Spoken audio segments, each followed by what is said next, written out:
time po na nakita niya ako kasi napakwento po siya sa akin dati. Una niya po ako nakita sa stage daw po nung nagsi-speech work kasi may activity sa school, ganon. Tapos that time po kasi ako yung leader.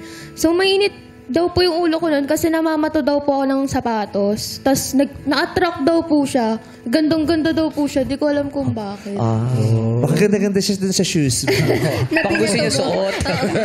Pasukat. Baka rare. Baka collab. Collab yan. Tagal ko nang gusto yan eh. Ganon. Baka na-attract siya kasi parang ang astig naman dun si girl. Diba? Leader, tas siga. Ganon. Pero hindi mo siya niligaw. Ba't di mo siya, In-approach. Ay, nahiya po kasi ako nung time na yun. Kumbaga, napatambay lang po kasi talaga ako nung time na yun. Tapos nakita ko po siya.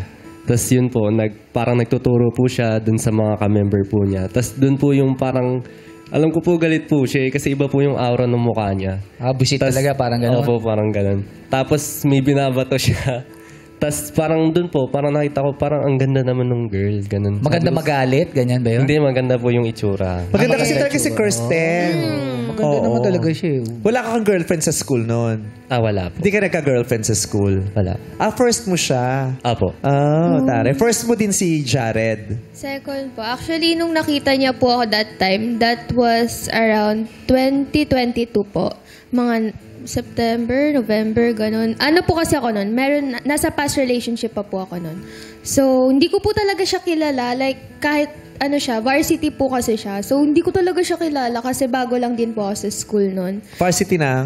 Volleyball po. Hindi mo siya nakikita naglalaro. Ano po, nalaman ko po na varsity siya nung nag-break kami nung past ko kasi may cheating po, gano'n. Tapos nung nag-move on ako, may classmate po ako na binanggit siya sa akin. Sabi niya, "Huy, may rereto ko sa'yo, varsity to.